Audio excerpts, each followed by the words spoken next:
Okay. We are preparing to live stream, so it takes a few seconds.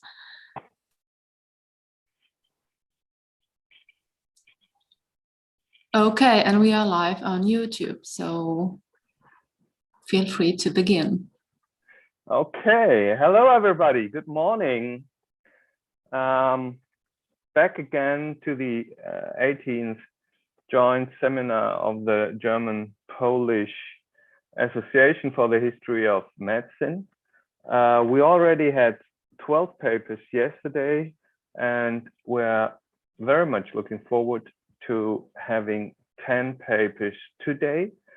I'm very sorry we're delayed by half an hour,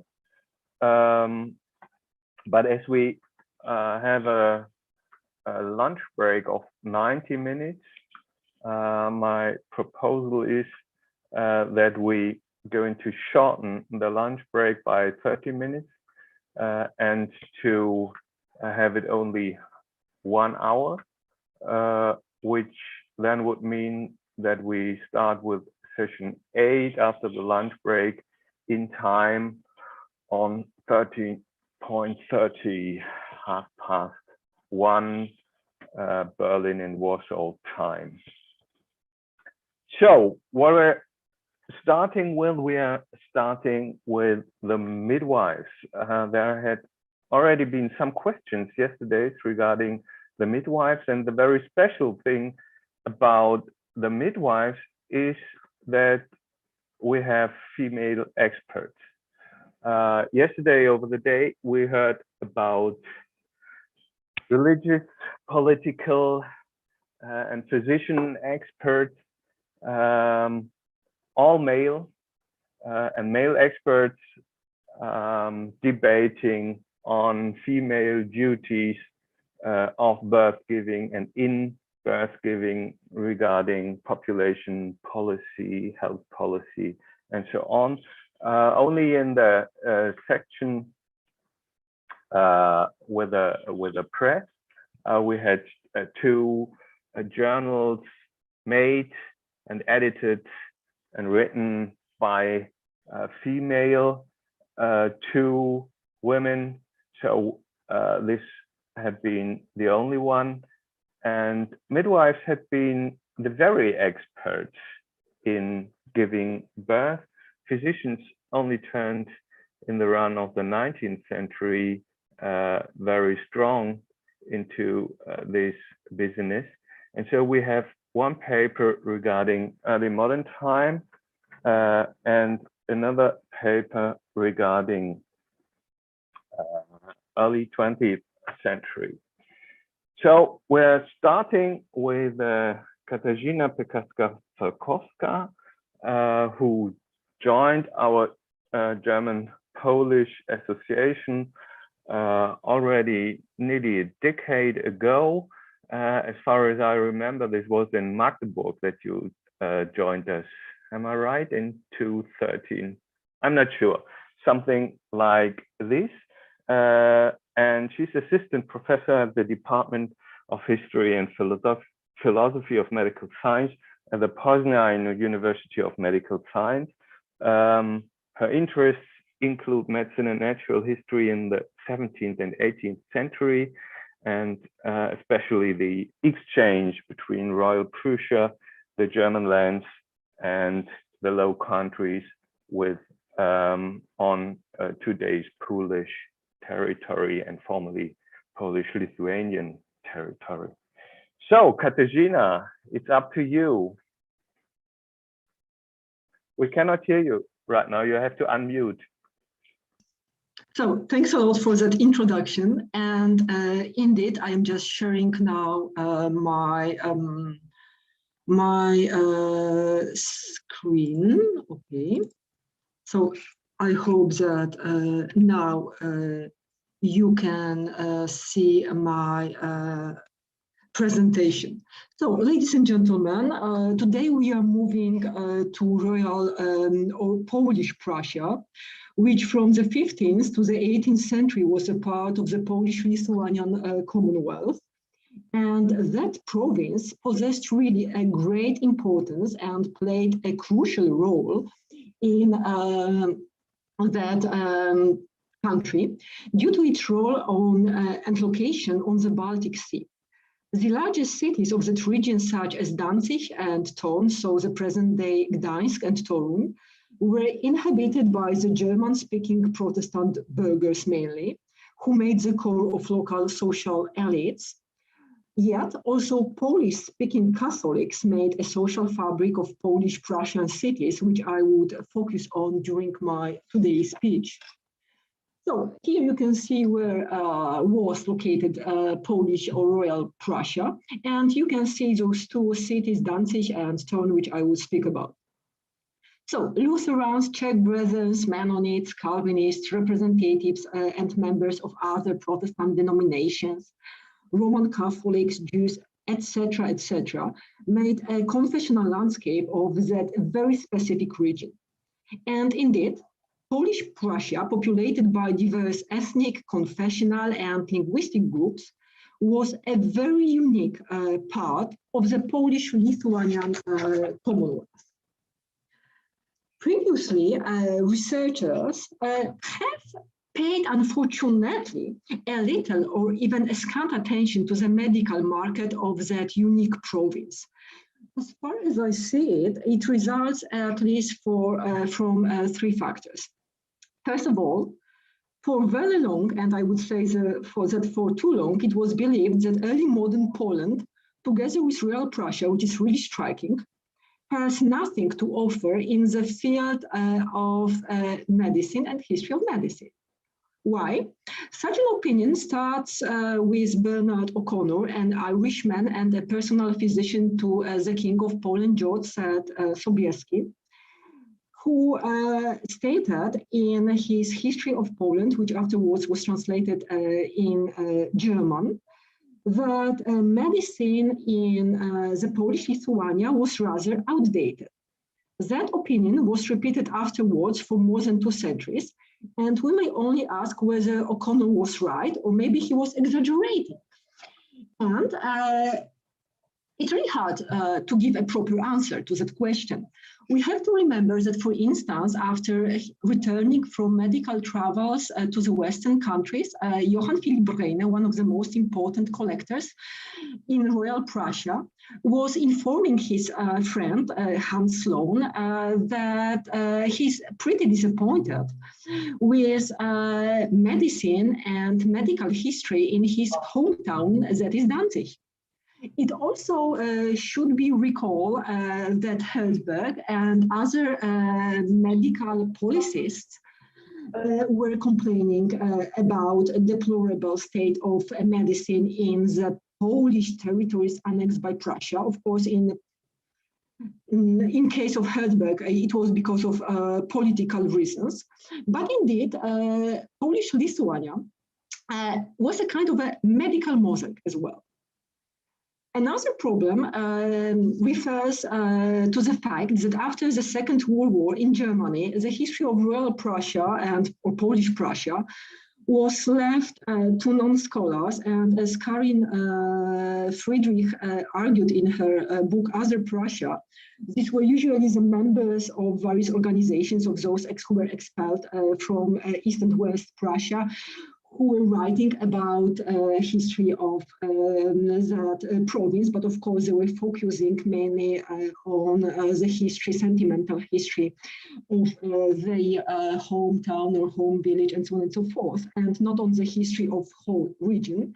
And even nowadays we have such books as Wissenschaft am Unterlauf der Weichsel, which is trying to show how medicine in Danzig looked like in early modern times. But of course, I would say it is written in that sentimental way, and it is venting various political claims as well. In Poland, in turn, after the Second World War, the history of medicine was shifted from normal universities to medical academies. And at these academies, usually the scholars were more interested in clinical research than making medical history. So not so many people, even in Poland, were focusing on history of medicine in Royal Prussia. And now the most important thing. We also need to remember that during the 18th and 20th centuries, the majority of city archives in Poland were lost. And it also refers to Royal Prussia, so such cities as Danzig and Thorn. So, for instance, in 1703, the city archives of Thorn were burned down when the city was besieged by the Swedish army. And thus, numerous documents, also medical documents, up to the end of the 17th century, vanished forever. In turn, in Danzig, in 1945, during the evacuation of Stadtarchiv Danzig, so the city archives in Danzig, the Danzig Medical Funds, the so-called Gesundheitsabteilung, which was created in 1924 by Erich Kaiser, also was lost, and we don't know whether those documents survived or not. Of course, in recent 3 decades, more and more scholars, both in Poland, Russia, the Netherlands, and so on and so forth, are focusing on the medical history of Royal Prussia. Yet, most of them are focusing on the history of important or great pioneering physicians. And indeed, little attention has been paid to people involved in childbirth. Of course, in case of midwives in Royal Prussia, it is difficult to define precisely who they were, as most of the women who were practicing midwifery were stating that Hebamme was not their main social identity. So, Hebammenkunst was more the skill than a trade. Yet, of course, we have some exceptions. And these exceptions were Stadthebammen und vereidigte Hebammen, so licensed midwives with municipal appointments who could define themselves as professionals and officials, which are paid by the city authorities. Unfortunately, due to pandemic, I couldn't conduct a proper research in archival fonts, as the archives were closed, unfortunately. Thus, I will focus only on official documents. And in such cities as Thorn and Danzig, city midwives started to be officials, started to be appointed as early as in the late 16th or early 17th century, depending on the city. And they continued to serve in that capacity until the partitions. In Thorn, the first city midwife was appointed in 1601. And for these midwives, we have still some of the oath. Unfortunately, unlike for German cities like Nuremberg, Augsburg, and so on and so forth, we don't know how the procedure of swearing looked like in Thorn and Danzig, unfortunately. But when we are looking at these documents, this oath, we may say that they demonstrate the great interest of local authorities in moral probity of the midwife, which of course stood in line with Thorner Kirchenordnung and other documents like the one I spoke about. We can also read between the lines that direction, the discretion, modesty, honesty, religious conformity were the key characteristics of Thorner midwives. But also this oath reflects the political concerns about public morality and, of course, illegitimate birth. Afterwards, we have one oath from the 18th century.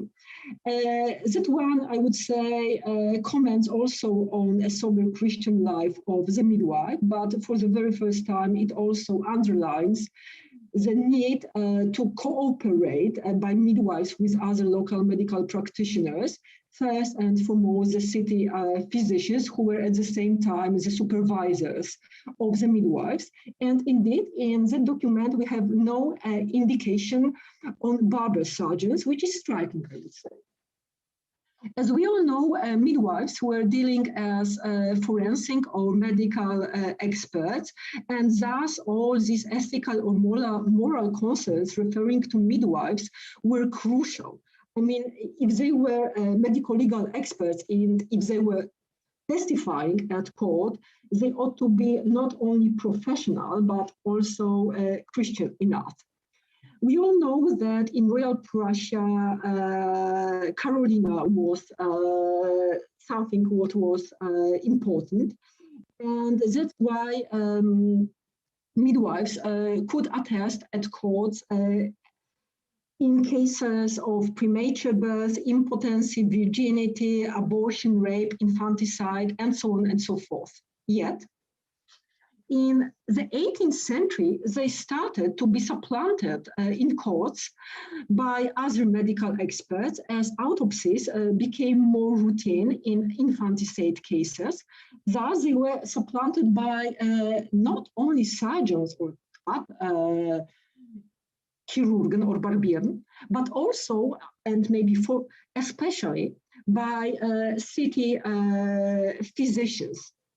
It was very visible when the Lungenprobe, so hydrostatic lung test, was introduced in Royal Prussia. In Danzig, it was introduced in 1716, whereas in Thorn in 1751, in Elbing a little bit later. Okay, and the most striking thing for Thorn. In the mid-18th century, a regular procedure for selection, training, and appointment of midwives in Thorn was introduced.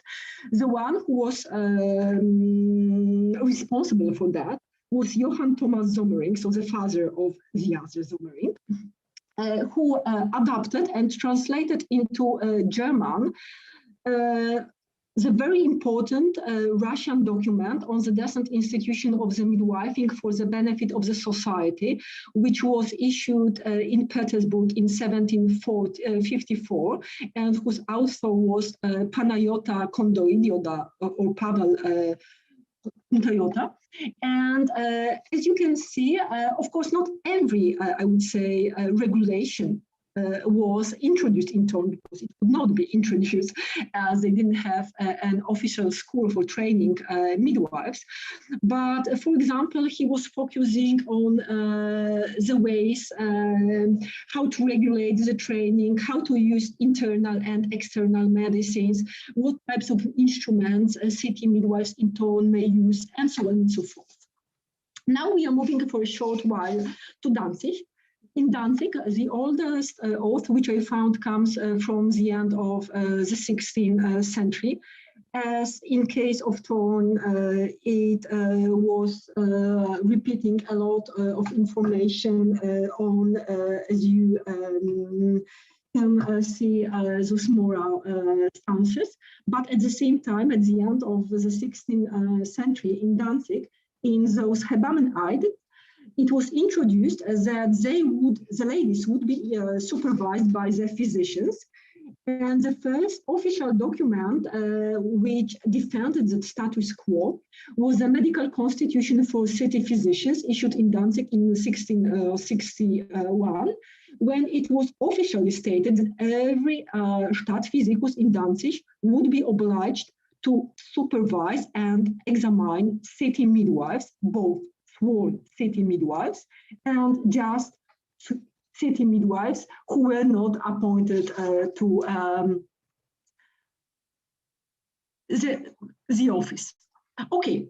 Afterwards, just 1 year later, a new Hebammeneid in Danzig was issued. It listed more and more duties and responsibilities of midwives, and it stood up in line with that medical constitutions for city physicians.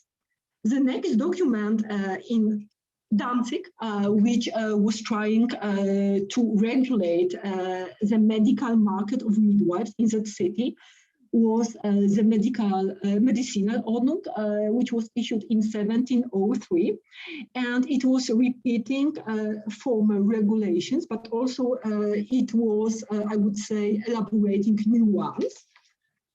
And the crowning point of the whole history in Danzig. In 1781 in Danzig, there was established a position of Hebammenmeister. It was the first such a position in Royal Prussia and in the Polish-Lithuanian Commonwealth, like that.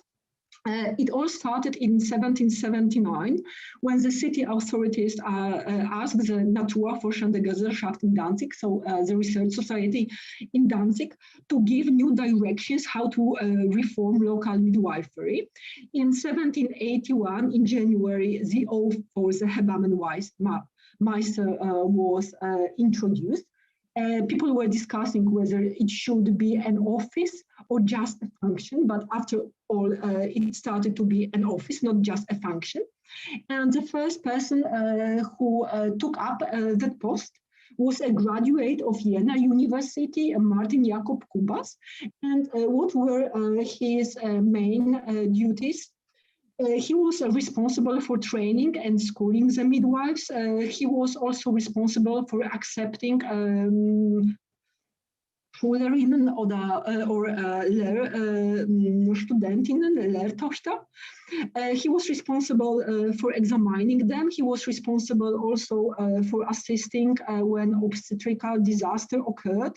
And he was also responsible for performing dissections for the midwives and the candidates as well. We have also that Hebammenmeister's Eid in Danzig, and as you can see, at the end of the 18th century, nobody was looking at these medical concerns, medical moral stances. It was very, very professional, because we are at the peak of medizinische Aufklärung in Danzig as well. Not only that Hebammenmeister Pflichtenlist was published in 1881 in Danzig, also that new list of city midwives duties was published. As you can see, as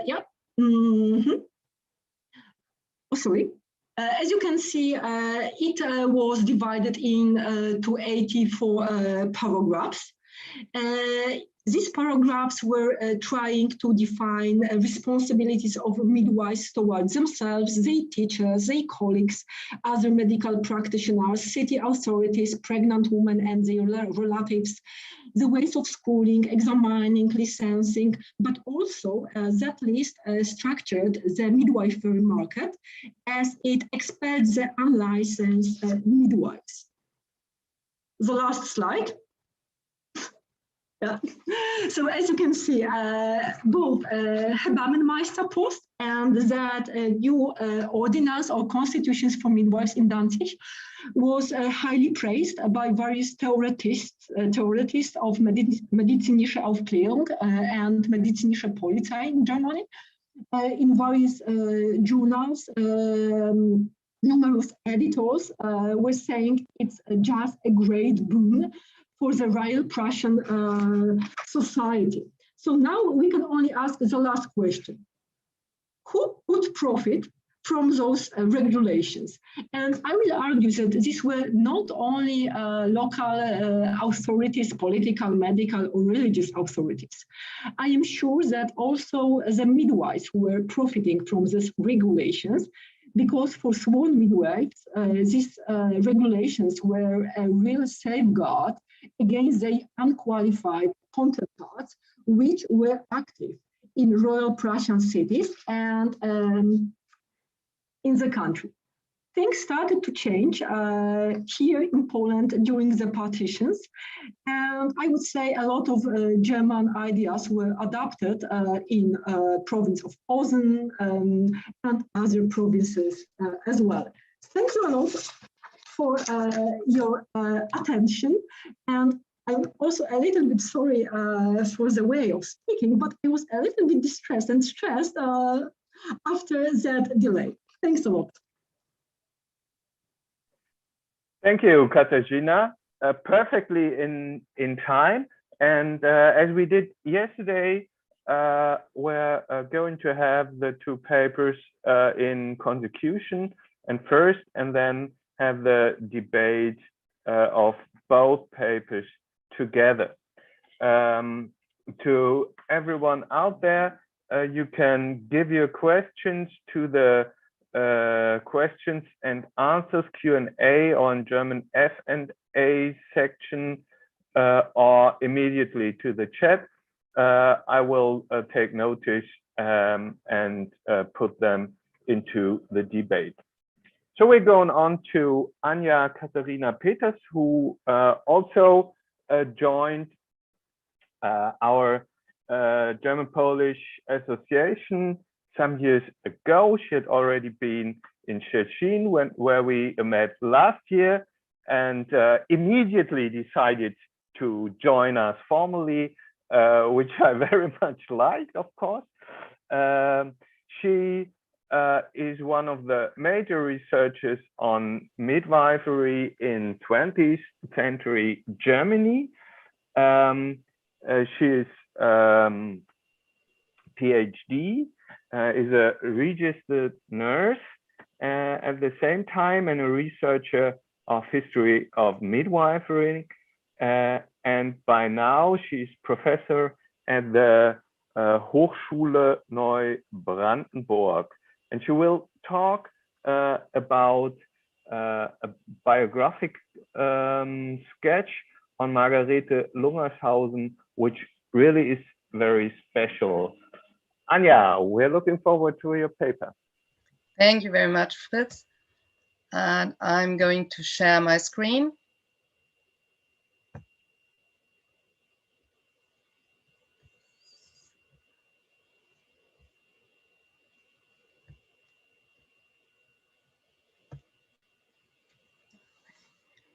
Thank you very much for the kind introduction. Lovely to see you all again. And I would also like to thank the review committee for accepting my paper and the organizers of this really incredible conference for inviting me. Per aspera ad astra, through hardships to the stars. For decades, this was the motto of the German Nurses Association. Austrian historian Robert Parzer and I analyzed how the association defined hardships and how these hardships reflected the truly dark times of German history and the individual histories of the association's functionaries, one of whom I will introduce to you today. So this paper is based on Robert Parzer's and my research on behalf of the German Nurses Association, as well as on my book about the so-called Reichshebammenführerin, Reichsmidwivesführer Nana Conti. Margarete Lungershausen served as her deputy from 1939 to 1945. I will use the example of Margarete Lungershausen to discuss very briefly the elitist attitude of nurses and midwives from the educated middle class in the first half of the 20th century and after the war, the embedding of midwifery in the eugenic health system of the German Reich 1933 to 1945, and the policy space a healthcare worker from this social stratum could gain for herself. Therefore, I will embed her biography into the history of both the German Midwives and the Nurses Association.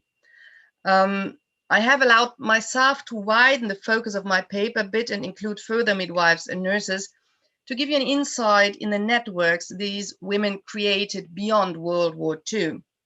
So this paper is not about reproduction as a medical or a social topic or concept, but about the women whose professional involvement cannot be separated from Nazi ideology, but also from the professionalization of female healthcare workers in Germany in the 20th century. I have to admit there was a minor paternal or parental emergency yesterday evening, so I couldn't include all picture credits in the evening. So if you miss any credits, please contact me afterwards per email and I will send it to you. And to make my own context transparent, I am a member of the German Nurses Association. In 1884, Olga Gebauer, left in the picture, founded a predecessor association of today's German Midwives Association in Berlin. The German Nurses Association was founded by Agnes Karl on the right and others in 1903. Both were more or less Prussian and politically conservative associations, and the German Nurses Association in particular was closely linked with the middle-class women's movement. Let's look briefly ahead in time. When the German Nurses Association's long-serving president, Matron Helene Blunk, died in 1953, the remaining board met and discussed who would be her successor. The matrons, Ruth Schramm and Margarete Lungershausen, threw their caps in the ring, and Lungershausen succeeded Blunk. Neither in the minutes of the board's meeting nor in any other source in the unsorted archive of the German Nurses Association did Robert and I find any reference to Lungershausen's well-known and verifiable career within the National Socialist Midwives Association. So who was this woman and who were the women around her? Margarete Lungershausen was born in Holzminden in 1892. She trained as a nurse in Spandau and continued to train as a midwife in Kiel and as an infant nurse in Charlottenburg. Such a succession of trainings was quite typical for these women who would later pursue a career in the Nurses and Midwives Associations. For example, the co-founder of the German Nurses Association, Marie Kauer, and by the way, stepdaughter of women's rights activist Minna Kauer, was a nurse and midwife, and Hildegard Ranke, an influential nurse during the Nazi regime, had trained as a midwife and a kindergartner. In subsequent years, Margarete Lungershausen worked in a children's home, in private nursing, and in the Brandenburgische Landesfrauenklinik. She was one of the first to graduate from one of the seminars for matrons at Leipzig Women's University, which had been initiated by Agnes Karl. Afterwards, she accepted the position as chief midwife at the Women's Hospital in Danzig-Langfuhr in Rzeszów.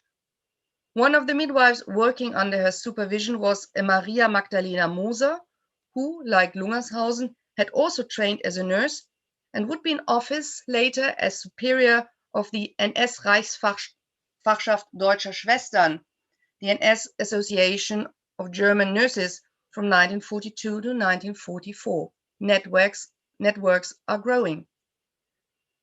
Lungershausen became a member of the Nazi Party on 1st of May 1933, quite early. From 1934 to 1945, she worked as a chief midwife at Brandenburgische Landesfrauenklinik in Berlin-Neukölln. Under Benno Otto as a chief physician, the hospital became the main institution for forced abortions and sterilizations in the state of Brandenburg in the Nazi period. Being the chief midwife, Lungershausen was directly involved in the management of the hospital and co-responsible for the medical crimes which were committed there. The headquarters of the ReichsMidwives Association would later find refuge there after their house was bombed in World War II, and also Nana Conti used to live there for a while. Meanwhile, Lungershausen was still involved in the German Nurses Association. When the state founded an umbrella organization for all nurses associations, Hildegard Ranke was appointed General Superior. Blunk and the other functionaries of the German Nurses Association were optimistic that Ranke would let the association remain as it was, since Ranke herself, midwife, nurse, member, was such an important figure. However, this counted for nothing, and the members of the association were absorbed by the so-called Reichsbund der Freien Schwestern und Pflegerinnen, an umbrella organization for all self-employed nurses not attached to a religious mother house. A page from the German Nurses Journal features this portrait of Hildegard Ranke. On her collar is a brooch that appears to be the Golden Nazi Party badge, which was given as an award for distinguished service. Ranke became a member of the Nazi Party in 1941. Despite her Nazi background, she was still elected president of the regional branch of the German Nurses Association in Bremen in 1948. Other and less active members of the Nazi Party were not as lucky and were rejected by the association, which accepted, among others, this highly decorated Nazi. In 1938, when the Reich Midwives law passed, all midwives and nurses with double training had to decide to which professional group they wanted to belong to. Since then, midwives and nurses have been strictly separated professions in Germany. Obviously, Lungershausen opted for midwifery, and by that, for becoming a member of the German Midwives Association, the ReichsHebenshaft. In 1940, she became chairwoman of the hospital midwives group within the ReichsHebenshaft. She collaborated closely with Reichshebammenführerin Nana Conti, her son Leonardo Conti, the so-called Reichsphysiciansführer, and other high-ranking health officials. Lungershausen was obviously regarded as being competent and reliable. In 1941, the Hebammen-Oberschule in Berlin-Neukölln, under the supervision of Margarete Lungershausen, opened. Nazi newspaper Völkische Beobachter reported about the opening ceremony and emphasized the elitist character of the school. Quote, Inmitten der Ehrengäste saßen bereits die ersten Kursusteilnehmerinnen, die besten aus jener Schar, die die Leiterin der Reichshebammenschaft, Frau Nana Conti, in ihrer Ansprache temperamentvoll ein Völkchen für sich nannte, eine Auslese von besonders aktiven und intelligenten Frauen. In short, a very select group of highly intelligent and very capable women. It seems that Nana Conti left the selection of students as well as the management of the school entirely to Lungershausen. One of the lecturers was Luise von Oertzen, the, depending on point of view, famous or infamous General Superior of the German Red Cross nurses. Later in post-war Germany, Lungershausen and von Oertzen would collaborate again, von Oertzen again as Red Cross chief nurse and Lungershausen as president of the German Nurses Association. Among the students, we find Elfriede Kraus. Lungershausen employed her as a midwives teacher at this elite school. After the war from 1952 to 1975, Kraus was chairwoman of the German Hospital Midwives Association, while Lungershausen became a leading figure in the German Nurses Association. The two women stayed in contact and organized that midwives in Western Germany were allowed to attend seminars at the specialist training school for nurses of the Nurses Association. A letter written by Lungershausen to Benno Otto around 1960 casts a light on her stance on Nazi ideology. Quote, Frau Conti lag an der Fortbildung der Hebammen, besonders für leitende Stellungen in den Hebammenschulen, ja besonders viel.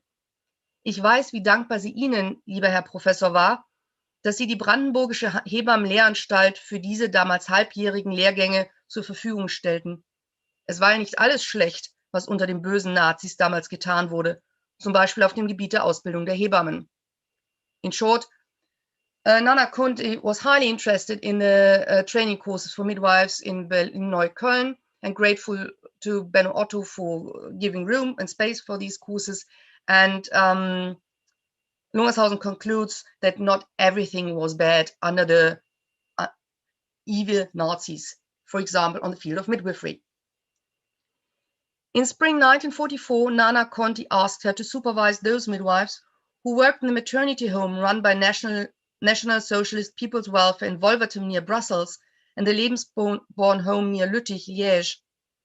Lungershausen visited both very genuine Nazi institutions during the war. Also, Lungershausen judged the increase in expenditures for German midwives positively, which were caused by the German occupation of Eastern Europe. Quote, der Reichshebammenschaft sind somit weite Aufgabengebiete offen, die mit anderen großdeutschen Aufgaben erst in vollem Umfang einsetzen werden, nach siegreicher Beendigung dieses Krieges. Schon heute steht fest, dass die Sicherung des gewonnenen Lebensraumes auf die Dauer nur dann gelingt, wenn den deutschen Frauen und Männern der Wille zum Kinde noch stärker als bisher zum Durchbruch kommt. Überall aber, wo gesunde, junge deutsche Menschen dem völkischen Aufbau dienen, wird die Hebamme an der Wiege eines jeden Kindes stehen. In short, new chances for German midwives in the East, and children are needed and the midwives will be there. Lungershausen fled to Denmark in 1945. in later years, the legend arose that she had been a prisoner of war. There is no evidence for that theory. She did live in the Danish refugee camps Marielhussler until 1948 and worked in a refugee hospital in Aarhus. Back in Western Germany, she reactivated her contacts to the German Nurses Association and would never appear in the context of midwifery again. In 1964, she published a biography of Agnes Karl, which also presents a history of the German Nurses Association. In this chronicle, Lungershausen gives an insight into her view onto Germany's Nazi past and the post-war era. Quote, es hat ja keinen Sinn, über diese Zeit heute noch bittere Worte zu sagen. Es lebte ja in so vielen jungen Menschen der feste Glaube an die Zukunft unseres Volkes. Wer könnte die Opfer der gutgläubigen Massen aufzählen, die nichts wussten von den irrsinnigen Wegen der Führung? Wieder ein Zusammenbruch 1954, weit schwerer als 1918. Wir können hier die Todesopfer an der Front und in der Heimat, die Bombenschäden, das Flüchtlingselend, die Teilung unseres Vaterlandes, die zerstörten Städte, die politische Stellung Deutschlands, den wirtschaftlichen Niedergang nur andeuten. Alles lag da nieder. All Germans were victims. No fault, no perpetrators. Very brief summary. Lungershausen repeats the common narrative that the German nation had fallen victim to a criminal regime. This disregard of individual responsibility was rather easy for members of the German Nurses Association because the association had been forced to liquidate the organization in 1938, although it was never deleted from the register of associations. The post-war German Nurses Association was regarded as unburdened, as free from any enmeshment with Germany's Nazi past by its members, and until today, if I may add, and therefore, for decades, it seemed unnecessary to research the past of their functionaries. Furthermore, until the late 1960s, most Germans were not ready to evaluate their individual roles within the fascist system. The German Midwives Association, however, was clearly marked as a Nazi organization, but the successor associations in Western Germany successfully blurred the connections to the old association. Only recently has the board of the German Midwives Association asked me about my research about the financial benefits they drew from their connections to the Nazi Party. Lungershausen wrote her application for denazification on writing paper of the German Nurses Association. Several midwives certified not only her professional competence, but also a lack of party political influence and even acts of resistance. As such letters were written quite excessively in the 1940s, I doubt their verisimilitude. Also, the chairwoman of the German Nurses Association, Helene Blunk, wrote in a statement that Lungershausen had only joined the Nazi Party because she had regarded it to be her duty as a chief midwife in Berlin-Neukölln. Furthermore, she certified that her character was impeccable. Quote, es ist meine aufrichtige Überzeugung, dass in Frau Oberin Lungershausens früherer Haltung kein Grund zu sehen ist, sie aus einer Arbeit auszuschließen. Ihre vorzüglichen Charaktereigenschaften und ihr großes Wissen befähigen sie dazu, auch heute eine verantwortliche Stelle in der Aufbauarbeit des Krankenpflegeberufes einzunehmen. Ich wünsche ihr und unserem Beruf von Herzen, dass sie dazu recht bald in die Lage versetzt wird. No flaw in her character, a highly skilled nurse, a specialist, and Blunk hopes that she will be in a responsive position soon to rebuild the nursing profession in post-war Germany. Lungershausen had been deeply involved in the Nazi health system. Still, she was classified in category 4 in 1948, follower, and sentenced to ineligibility for political functions. Though this didn't hinder the German Nurses Association to elect her as president in 1943. This is strongly connected with this really long-standing view: we are not political, we are an unpolitical profession. The Nurses Association also revisited their pre-war educated middle-class habits like reciting poetry and listening to classical music during their annual meetings. Here, Lungershausen with her violin. And by the way, we don't do that anymore, although I would appreciate the occasional piano concert. Margarete Lungershausen died in Hanover in 1973. It is hard to estimate her influence on the German Nurses Association because her presidency has been overshadowed by her predecessor Helene Blunk and her successor and also Nazi Party member Ruth Elster. For midwives and nurses, it was rather easy to deny any responsibility for the atrocities which were committed in the context of a racist and eugenic health system. For decades, midwives and nurses had been taught to obey matrons and physicians. After the war, this enabled them to plead obedience and adherence to elite superior orders. We have to thank nursing historian Hilde Steppe, who, in the 1980s, started to question this narrative with regard to the nurses working in euthanasia hospitals. While the German Midwives Association at least accepted moral responsibility for their involvement in the Nazi health system, the picture that the German Nurses Association has developed of itself during the last 20 years has been mainly shaped by a historical account written by its former president Ruth Elster. Her book was published in 2000 and again in 2013. It is one of the main sources for the history of secular nursing in Germany. Robert Palzer and I became slightly suspicious when we found that the whole era from 1933 to 1945 was described on a single page of a 226-page book. Because of the informal liquidation of the association in 1938, Elster was able to tell the story as one of continuous construction and development, from the founding of the association in 1903 until the elite dissolution in 1938, and from 1945 through all of the hardships of the post-war era, changes in the health and social system, and adjustment to the structures within the association up to 1970, per Asperat Astra. Robert Palzer and I noticed that Ruth Elster must have been a contemporary witness, as she had become a member of the German Nurses Association in 1933 and worked as a trained nurse from 1935. In her account, Elster wrote that shortly before the nursing exams, she and her fellow students were asked to enter the NS-Schwesternschaft, the sisterhood closely linked with the SS. Elster claimed that none of them had joined. By this, Elster seems to position herself in clear opposition to the Nazi regime. Consequently, Robert and I traced her autobiographical data. We were able to confirm that Elster had become a member of the Nazi Party in 1940 and worked in leading positions. During her denazification process, she was classified as a follower and not persecuted. From 1948 until her death in 2002, Ruth Elster was an authority in the German Nurses Association. As our president, Christel Bienstein, told me, quote, "When Ruth Elster entered the room, you stood to attention," end quote. The German state and the Nurses Association honored Elster several times. Like Lungershausen, she had managed to disguise her past and had never been questioned by the German Nurses Association.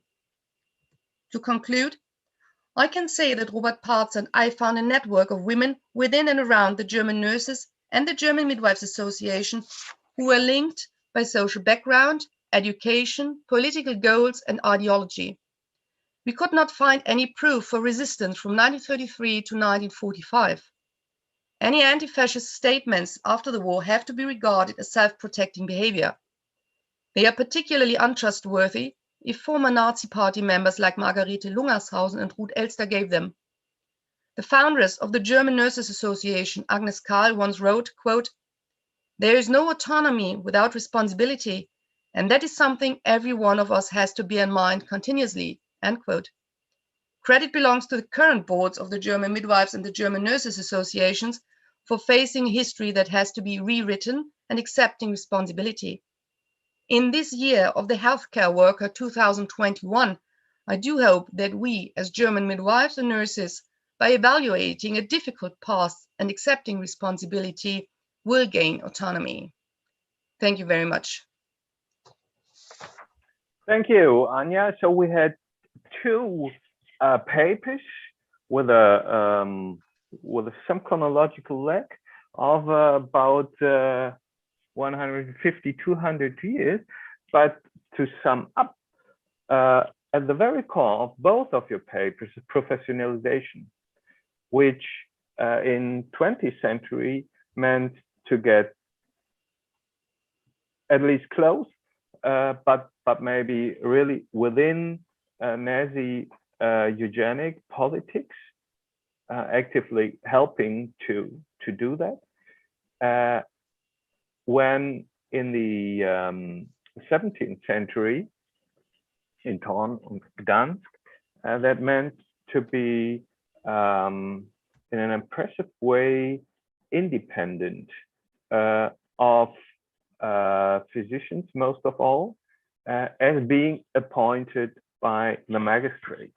And this very early leads to the question of the appointment, the career, and the education of midwives. And so the first question to Katarzyna is from Wiebke-Liesner, who asked, who appointed the midwives in Danzig and Thorn and paid their training?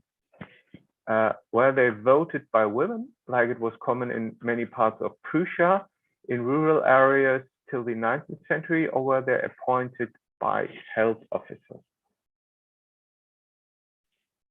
You have to unmute, Katarzyna. We cannot hear you otherwise. Now it works correctly, I think. So with Royal Prussia, it is, I would say, as I told at the very beginning, it's a very unique part of East Central Europe. Western Prussian authorities were switching and changing their focus on, let's say, Dacal Prussians' ways of treating the midwives. Sometimes they were focusing on the ways of treating the midwives in the crown. Sometimes they were looking just straight at the ways of treating and working with midwives in German-speaking states and German-speaking cities. But in Danzig, it was like that. When the lady wanted to train and wanted to train as an official person, yeah, an unofficial midwife, she ought to start a kind of apprenticeship, I would say, with other midwives. So it was a kind of, let's say, word of mouth and hands-on practical experience. When she wanted to take a post, she ought to write an official letter to the political authorities, so the Stadtrat, and afterwards the Stadtrat was asking the city physicians to consult such a document, such a letter, and if they found it interesting enough or promising enough, they were starting to listen to examine the lady, and afterwards, if they were agreeing that her competition is high enough, they were giving the information to the Stadtrat, and it was the Stadtrat which was appointing the lady to the post, always.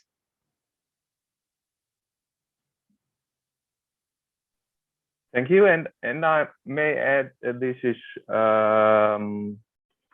what I know from southern German cities, where the midwives had been appointed by the magistrates, so by men, from maybe 15th century onwards to up to the 18th century at least. Because several things changed in 19th century. And now we're coming to Anja with two questions which I word one another by Joanna Nieżnanowska. Do you know about any German nurses, midwives who were active practitioners of the Nazi ideology and later came clean of their own volition? And the other one from Wiebke-Liesner, the institution of the Oberschule is very interesting. Do you know how many midwives were trained there and how their schedule looked like? Who could apply? Thank you both for these questions. Joanna, it is difficult to define what is being active members, because we if you refer to their involvement, let's say in euthanasia killings or forced sterilizations, forced abortions, we don't have that many documents. We even only have rather few documents about how many midwives reported so-called deformed babies to the authorities. There is not so much data material. So it is difficult to define being active. But I think an indicator is being actually a member of the NSDAP, the Nazi party, because you were not forced to enter the party, and there was even less pressure on women to become a member. So having applied for becoming a member of the party is quite a strong indicator. And well, actually, they all came suddenly clear after the 1945. It was a kind of German miracle, and they had never been fascists in their life. So it is still a puzzle work to really research individual involvement. And often enough, we don't have the data because documents were destroyed, and many Germans didn't even have to go through the denazification. So there's still a lot to do. Wiebke, thank you very much. No, regrettably, I don't know how many midwives passed that school, because the Hebammen-Oberschule, like the whole hospital in Berlin-Neukölln, was hit by bombs during the war. So I guess most of the documents were destroyed, like all documents of the German Midwives Association, which makes, as you know, research very, very difficult. But they tried to include midwives from all parts of the German Reich, including the annexed areas. So there were midwives from the so-called Sudetenland, from Alsace, from Romania, from the so-called Warthegau, and from then Steiermark in today's Austria. And regrettably, we don't. Yes, we do have schedules. Yes, sorry. There are some sketches or schedules left in the collection Rott, in the Sammlung Rott in Berlin.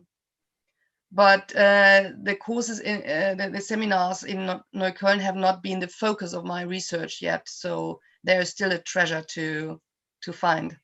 As long as these hurry, because the documents are really crumbling. Okay, thank you, Anja. And I have another two questions to Katarzyna regarding the statutes. So Joanna Niezna-Nocka wants to know how were the statutes you talked about similar or different of and from the Hebammenordnung we know from the German-speaking territories. First one, and second question, how did midwives themselves have been involved in wording these statutes? Have they any say within this? As to the first question, at first I wanted just to figure out whether the oaths are similar to the German oaths or oaths from Hamburg, Berlin, and so on and so forth.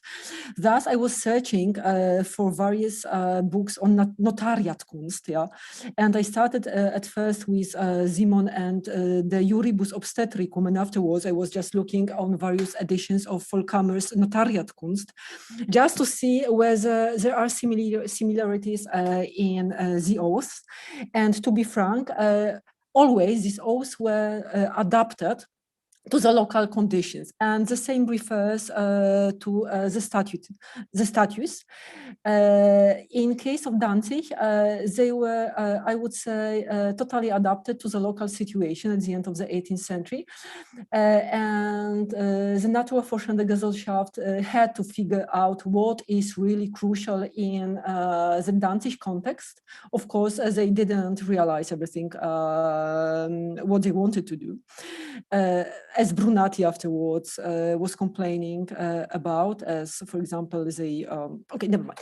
And in case of Thorn, it's even more complicated, because in case of Thorn, we are speaking about translation, adaptive translation of a Russian text, which was issued in St. Petersburg. And for me, it's as far as I see it, and as far as I know, it's the only adaptation of such a document in Royal Prussia. I don't know whether we have such adaptations in German-speaking territories westwards, maybe, but I'm not sure. But here in Royal Prussia, it was something, I would say, unique, really unique. Also, when we are speaking about those statutes for midwives, we have to remember that these scholars and physics, Stadtphysici, were reading plenty of books of on medical policy, let's say. Yeah? They were reading books by Strupius, von Höning, and so on and so forth. And they were adapting the ideas which were coming from the places they were studying and where their colleagues were living. So, of course, they were adapting some things, but as I told you, they were also changing things just to adapt the Western, I would say, ideas to the local situation. And as to midwives, they were unfortunately mute and totally silent. They could say nothing. They could only benefit or profit from that situation. And if they wanted to profit, for example, get a regular salary, but also afterward tips and gifts for the clients, they just had to follow all the directions which were created and figured out by the physicians. But one important thing, we do not have any ego documents, or I haven't found any ego documents of Royal Prussian midwives. Maybe between themselves were disputing about these legal provisions, legal instructions, and so on and so forth, but we don't know that.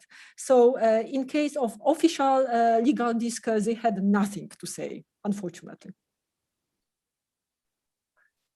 Thank you very much. Maybe regarding ego documents, look into court archives may help, because they had forensic duties, but no one, as far as I know, did have a look at court records to see how midwives had been engaged at court by saying what happened around the birth.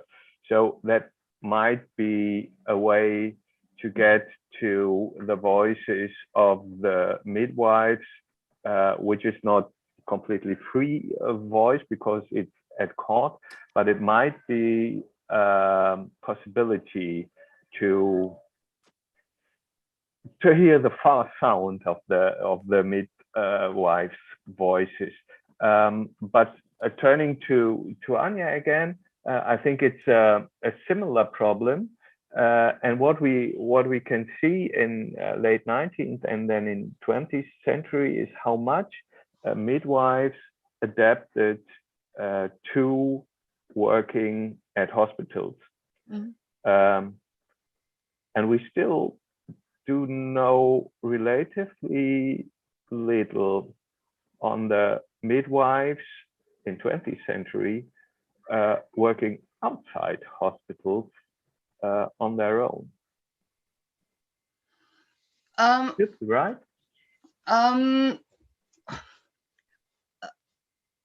Well, I have contact to the German Midwives Association. I really enjoy the talks to my colleagues there and at the midwives trainings at university in Bochum. And I love working with midwifery students, by the way, because they are really special students, very active students. Home birth, home delivery is among midwives still seen as a kind of the top discipline within the discipline somehow, and it's what most midwives more or less secretly dream of. I hope my colleagues don't mind saying it's a bit well like this. So, Wiebke Liesner has done outstanding research about the work of community midwives during the Nazi regime in Lippe. So this is really thorough research on their work. But what it lays in the nature of their work that it is very hard to know what is actually going on, which is actually what made physicians and well, yeah, especially physicians very nervous, and officials about what was going on, because it's really hard to supervise midwives when they work in homes. And this is Leonardo Conti, the Reichsphysiciensführer, complained about not enough midwives reporting disabled or ill babies to the health authorities. So because they were part of their communities, they had to find their way between state and the demands of their often rural communities. On the other side, especially under Nana Conti in her high well, hopes for midwifery, they really missed the opportunity to adapt to a changing health system and to changing demands of women, because the rush into the hospitals was not only because of the better marketing. Of course, it was more comfortable. It was the only chance for women to lay down for 10 days and get care, because, I mean, stay in bed and let others take care of you is a nice concept, but hardly works in households, especially with many children.